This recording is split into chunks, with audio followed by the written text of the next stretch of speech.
Bamboo છે કે બીજું કાંઈ છે? ઉડા લગાડે ને તો પછી શું લગાવીશ તમે? બંબુ તો અગરબત્તી એમ નથી હાલતો.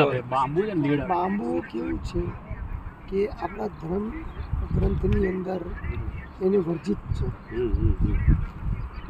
એટલે ખરેખર વાંસ કોઈ પણ નાનામાં નાની અગરબત્તીમાં વાંસ જે વાપરે છે ખોટું છે. અને એ વાંસની અગરબત્તી કોઈ ભગવાનને ચડાવે મેં અત્યારે બંધ કરી દીધી માર્કેટ. વર્જિત છે. બરોબર. એટલે એનો ઉપયોગ કોઈ પણ આપણે હવન હોય અગરબત્તી હોય એમાં ના કરાય એવું છે. એમાં વૈજ્ઞાનિક કારણ એવું છે કે લીડ એટલે શીશુ. તો વાંસ જ્યારે સળગે છે ને તો શીશુ એમાંથી નીકળે એટલે એ આપણા શ્વાસમાં જાય બહુ ખરાબ અને એટલે નહીં વાપરવું. હા. બીજું એવું છે આમાં કે આ આપથી અને ધરતીની વચ્ચે આની જે ધુમ્મસ હોય અને જેટલી પણ નકારાત્મક ઉર્જા છે એને ખલાસ કરે. એ પણ આનું ઓલું કારણ કે કરેલું છે. ગાયના તમે કોઈ પણ વસ્તુ નહીં વાપરવાની અને આપણા ઘરની આગળ ખાલી ગાયનું છાણું સળગાવી દેવાનું. એનીથી પણ તમારા આ ઘરની અંદર જે દેશી ગાય. નકારાત્મક જે વસ્તુ છે એ ખલાસ થાય.